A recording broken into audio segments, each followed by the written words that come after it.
All right, so late 2012 to early 2013, you start touring with Xzibit. Now, was this how you met Dre, or was it Fuzz that was working at Aftermath? Bro, the fact that you even know that Fuzz is a part of the story is crazy. Bro, can I tell you, I really appreciate your attention to detail. And if I already said that in this interview, I can't understate how much I appreciate you knowing those details. Bro, you know, I made some calls too, you know, so I made some calls to some people, you know, give me little details, you know. Yeah, that's crazy. Cause bro, that's the thing. Thank you. I'm gonna answer the question, but I want to take the time to say thank you for that. Because y'all platforms, y'all are the bookkeepers of history, you know what I'm saying? And a lot of times the history that gets told is based on the questions y'all ask, you know what I'm saying? And so a lot of history sometimes get lost in the shuffle just because not anybody's fault, but sometimes people don't know what to ask or who was involved or whatever, and things might slip our mind. Cause just the fact that you even just said Fuzz, like in regards to like Xzibit in that time period, that just reminded me of a whole bunch of shit, you know what I'm saying, about that time period. But yeah, that's how I met Dre though. I met Xzibit because his son, this is during the blog era where, you know, Now Right, Dat Piff, Two Dope Boys, Rap Radar, all of those blog sites was really how you got on. And if you made your name on there, you was somebody. You know, if your name kept popping up every week on the blogs, then, you know what I'm saying, people was gonna start giving you, you was gonna start buzzing. So Xzibit's son is who put Xzibit onto my music. And he hit me up and he asked me to come on the road with him. We went on the road. And I remember him saying when he always used to say, like, you know, when I get a chance and when I get an opportunity, I'm gonna look out for you. And at that time, like, I had been sold so much BS from so many different industry people. I really didn't think nothing of it. But my album Unconscious State that I dropped in 2013, which was the first album I ever had that charted on Billboard. And I just want to say it's crazy because I made that album in my mother's basement, you know what I'm saying? And it charted on Billboard. No payola. I didn't, you know what I'm saying, buy streams. There wasn't no bots back then. It was genuinely like I made an album that my core fan base supported to the extent that I'm on the Billboard chart. So that was a beautiful thing. So when Unconscious State came out and charted on Billboard, Xzibit reached out to me and he said, yo, I got an idea. I'm gonna let Dre hear your music. And he let Dre hear the music, man. And I was on a flight to LA the next day, man. Wow, man. Yeah, you know, I look at interviews kind of like the liner notes, bro. Like, you know how like people used to really get their credit. This is the person that mixed it. This person did A&R the record, this and stuff. I feel like a lot of times when people tell stories, they got to keep it short and sweet. And sometimes people don't get the credit they deserve. Like all the people that played a role in something happening, you know what I mean? So I know in the past I've heard you tell the story, but like it was mentioned Xzibit mainly, but you know, through me talking to some people, I learned that Fuzz was, you know, a part of the situation as well, you know. So Who was some people, man? Who was you talking to? I can't reveal my sources right now. Hold on, dog. I'll tell you off camera. All right. Because I'm like, for you to know that Fuzz was around, and shouts to Fuzzy, man, because at that time, man, that was so funny, man. Like, Fuzz, for one, is just a solid dude, and he funny as hell. Mm-hmm. So, you know, he made me feel at home and made me feel welcome when I first got over there. Because when I first got over there, he was kind of like,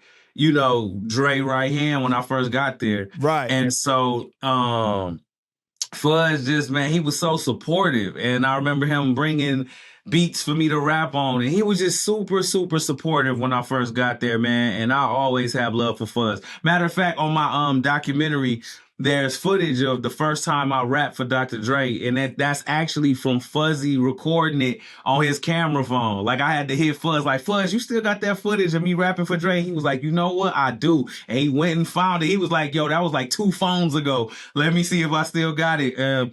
He still had it, man. So shouts to Fuzz, man. Like, I ain't got nothing but love for Fuzz, man. Which is dope because, like, from what I've seen, or the word is, like, you know, people don't really record around Dre like that. Like at least footage or like pictures and stuff. It's kind of really Right. lock and key, right? So when I Right. saw the documentary and saw that footage of you actually rapping from, I was like, damn, he got that. That's Yeah. crazy, First man. time I Yeah. rap for him in person, and that was Fuzzy's footage. Wow, Fuzzy's who man. pulled out the camera and started recording.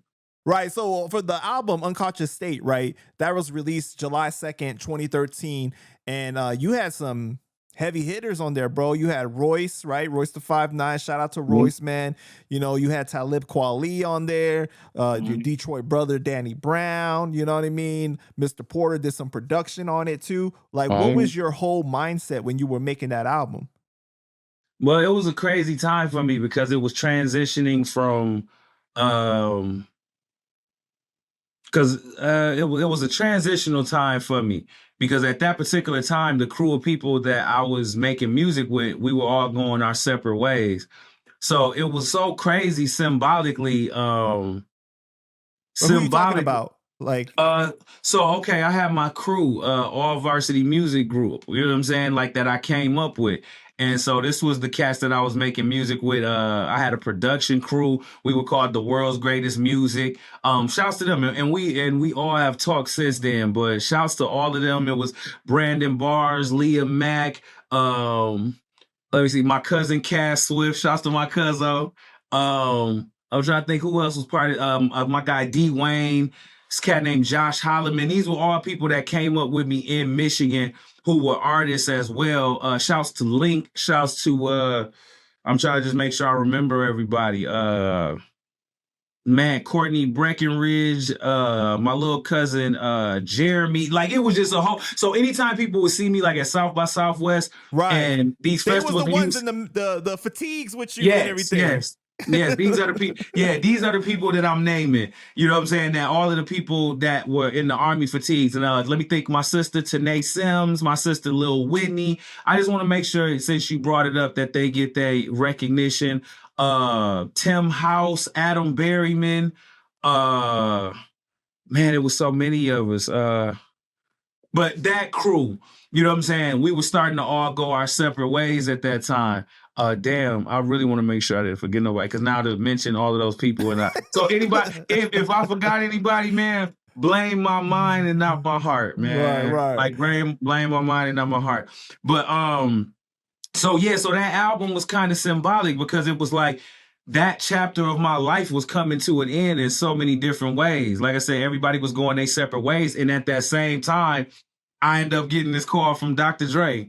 So it's like those things were happening simultaneously. I make this album, it charts on Billboard. The crew starts internally breaking up. But then as one door is closing, Xzibit calls me and this whole other door starts opening.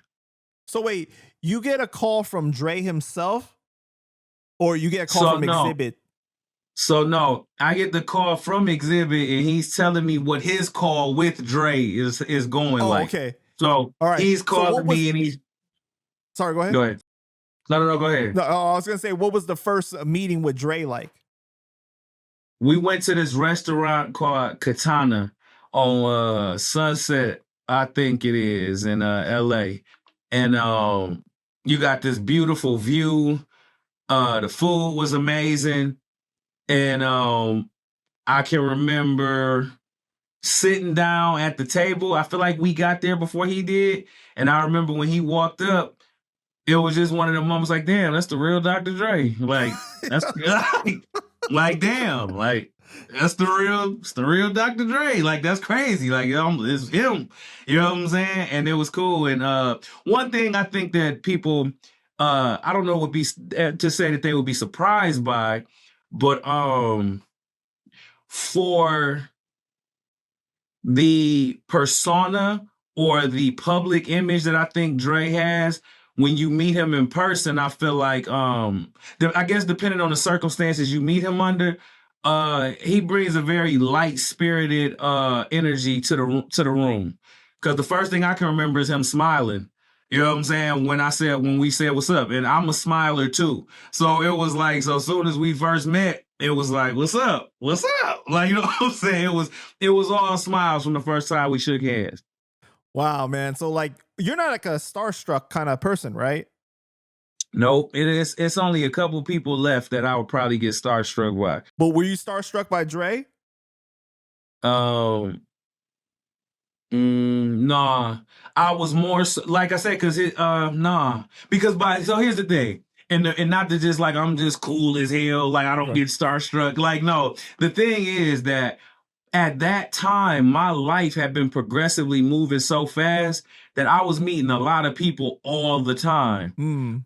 And I kind of felt like in my mind, the way I look at life, and I don't want this to cut. I hope whoever fucking watching this, I'm not trying to be arrogant when I say this, but what I'm saying is the amount of work that I had put in at that time, the next logical step was, in my mind, for me to meet a Dr. Dre, a Jay-Z, a Eminem. It was like, yeah, it's logical because I'm putting out a bunch of music. I just did the BET Awards. I'm on the, you know what I'm saying? It's like, oh, I should be meeting the Dr. Dre's of the world at this point. It was a natural step up the ladder, basically. Yeah, right. Yeah. It was like, okay, I have been doing like underground shows for a long time. Okay. Then I progressed to now I'm on Shade 45. I'm doing radio interviews. I'm on Hot 97. You know what I'm saying? Okay. So now I move up another step. I'm going to the festivals. I'm doing South by Southwest. I'm opening up for Big Sean, and there goes Kanye. There goes Common. There goes Pusha T. So you feel me? So it's like my life was taking those steps to where at that point, when I met Dre, it was almost like, oh shit, it's really Dr. Dre. But it wasn't like,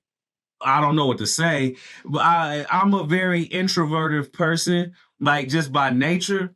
But it was like, no, by the time I met Dre, it was just like, damn, that's really him. But it wasn't starstruck at that point. So what was the meeting like? Like, what did he say to you? Like, yo, you want to sign the Aftermath? Like, you want to work together? Like, what was it like?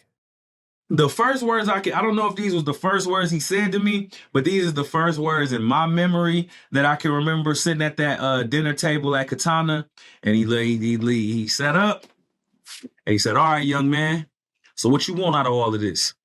That was the first words I can recall him saying. So, okay, young man, what you want out of all of this? And I remember my response was, and if people go watch my docuseries Road to Legendary, I tell this story the same way because it's how it happened. I said, have you ever heard of Flint, Michigan? And he was like, nah. And I was like, man, I am from a place where there's literally no hope. There's nothing to strive for. It's a place that just has nothing left. The spirit of the people has been beaten down so much that I just want to give them something to be optimistic about. I want to give them, a spirit of like, I want to rejuvenate the spirit of my city, of the people of my city, because I do feel like Flint, Michigan is a beautiful place, but I just feel like we got dealt such a bad hand that the overall spirit of my city just, I don't know if it ever recovered from just all of the things that has happened. So I just wanted to be a light to my city. And when he heard that, after that, he was like, I remember him smiling and saying, hey, you want to go listen to some music? And then I knew that meant I was about to have to rap. So it was like, okay, because I felt like it was like, okay, I hear your story and I fuck with your story. Now let me take you to the house and play this music and see if you can deliver as a performer, is what I felt like that was. So what did you say? Hell yeah, that shit sounds dead right. Nah, I probably said some real stereotypical Jon Connor shit like, let's get it. Like, I probably said some, you start impersonating Dr. Dre, you be like, hell yeah, Dre, that sounds right.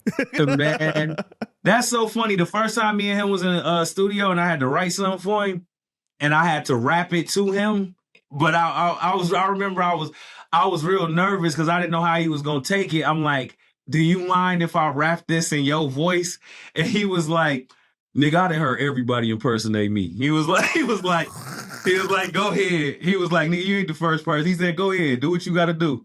So it was just funny that, yeah, like when I first started writing records for him to, as a writer, for him to perform, like I would perform it in his voice. But I remember the first time I ever did that was the time I was nervous because I'm like, I hope he don't get offended if he don't fuck with my impersonation of him and shit.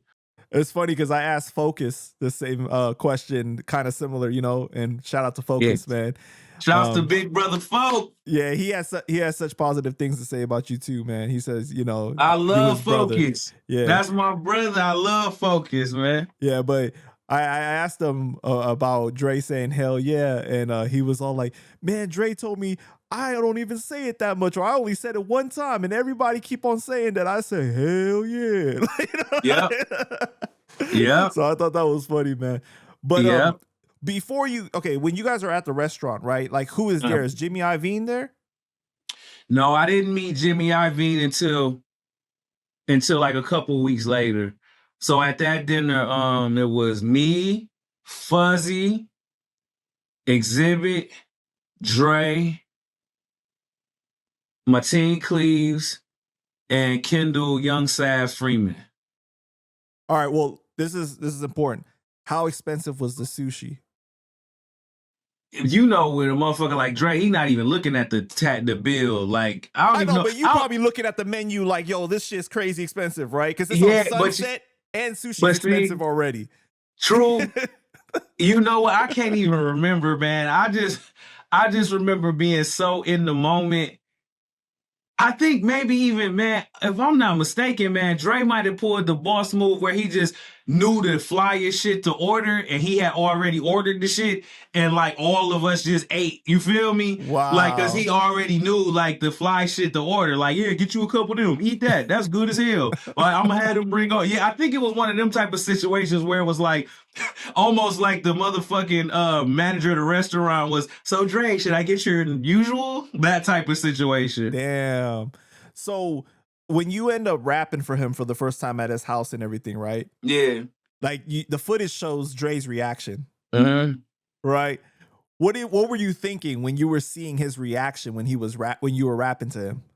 I don't remember seeing his reaction at all. My homies had to tell me that was his reaction because I had blacked out to such an extent that it was like, you feel me? Like, right.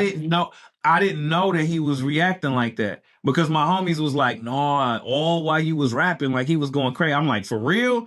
But I was so just in that mindset of, you know, this is Dr. Dre. I want to impress one of the greatest producers to ever do this hip hop thing. And yeah, I was in a whole nother world. I didn't even realize that he was reacting. You know what I'm saying? Because immediately after what y'all see on the documentary and all of that, like it got real serious. So it went straight from me rapping to real serious. What do you mean, like real serious? Like what happened? So after, you know, like when he'd be like, what? Wow, right, to the camera, and he geeked and all of that. And I'm done rapping. He cut the music off. And then he just got quiet. And he was like, all right, Jon Connor, so what we doing? And it was just quiet. Like, so what we doing? What we gonna do? And then I was just like, I remember, like I say, young Jon Connor, let's do this. Let's make history. Let's go. Like, it was that. It was that. So it got real serious right after that. It was one of them moments. And then I remember him saying to me too, when we were sitting there, he like the people's rapper. He was like, I know exactly what you are. You're the blue collar, you're the everyday working man's rapper. He said, we don't got to change nothing about you. He said, the nigga that's sitting in front of me right now, that's what the fuck we're going to put on the album cover. You know, and then we just got to having those type of conversations like immediately. How long before you guys signed the actual deal? Was there a lot of negotiation or it was just like, it's pretty set? Well, yeah, because it was a situation where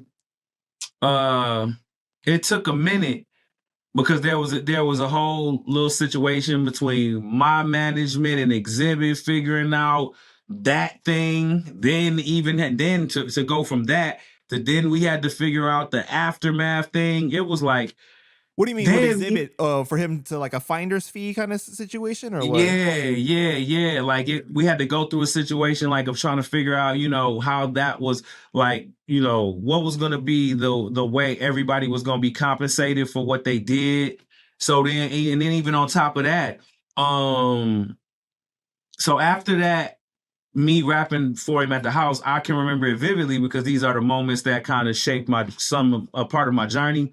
So he was going to like Asia or something like that with LeBron James and Kendrick Lamar, right? I'll never forget it. He was telling me he had to do something for Nike or something. It was some big company where he had to go. I feel like I want to say Was it Beats at that time? Because he did have I Beats, want to right? say it was Beats or something. I Yeah. want to say, yeah, it was some, it might have been for Beats, but he was going out of town, right? Like the next day after that happened. So he was like, he left me 14 records to write to. And he said, write to these, and when I get back, let me hear what you got. So these 14 songs was pretty much the defining moment of whether, we was gonna go into business together or not. And when he got back, I remember him being like, all right, how many of them you do? And I said, all 14. He said, get the fuck out of here. Because he was only gone for like 3 days. Like, Oh you know what I'm shit. saying? So he was like, get the fuck out of here. I'm like, nah, I did. And I had wrote 14 records in 3 days. And that was like, and then he had to send those 14 records to Jimmy Iovine. So then we fucking waited for Jimmy to say whether he fucked with me or not. And then Jimmy gave the green light, and then it was on. So that's another thing that we have to remember, right? Like Dre has a lot of power, but still Aftermath is under Interscope. So Jimmy has to, at that time, has to co-sign it as well, whether he sees the star power, the vision, all that. Which, obviously a lot of times they're so on the same level of respect for each other that usually he respects Dre's vision. Yeah, man. And the way the story was told to me, that I was the last artist signed to Aftermath / Interscope, because I believe Aftermath became, I don't know that Aftermath is still a part of Interscope as far as new signees, because I feel like after me, King, Mez, and JT, I feel like they were just signed directly. It was almost like Aftermath / Apple or some shit like that. Don't get me wrong, fact check me, but somebody has said to me, they kept saying like, I think you're the last artist that got signed to Aftermath / Interscope Records. Got you. Okay. So then at that time though, does Fuzz become a part of like your management team? Man, the crazy part is, and I don't know what the situation was, I'm just going off my memories, but Fuzz kinda, I don't know what, but Fuzz wasn't around like a lot. Like I don't know. I don't like I said, I don't know what happened, but I know him and Drake still, they was always still cool or whatever the case may be. But whatever role that he had when I first got there, I don't know that was still his role as my tenure at Aftermath progressed. Oh, so he never became part of your management. It was just like Nuh-uh. he ended up stepping away, right? Yeah, but he was a part of a crazy conversation. If you ever run across him, this is some real shit. So the original plan for when I got to Aftermath was supposed to be, so my album Unconscious State. It was doing what it was doing. So you got to think, I got an album that's on Billboard as all of this is happening. You know what I mean? So Dre, me, and Fuzzy was at Dre's crib in Malibu, and the plan was, let's just re-release Unconscious State with 5 new songs. They was gonna treat Unconscious State kind of like a Section 80, like how it was like, it felt like an underground project, but really, you know what I'm saying, Dre and Interscope and them was like, they was fucking with Kendrick at that time. So it was like they put a little muscle behind it. So, you know what I'm saying? So that's what they wanted to do with Unconscious State. And so I remember me, Fuzz, and Dre being at Dre's crib, like talking about which songs from Unconscious State was gonna stay on the project, and what we were looking for as far as adding new records to it as well. So I do remember Fuzz being there for that conversation. Because then he ended up leaving to work for Big Boy, right?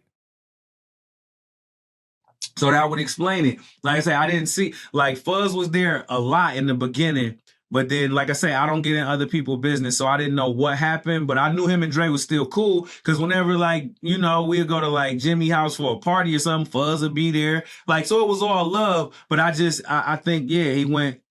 So if that's what it is, then yeah, that's what it is. Got you. Okay.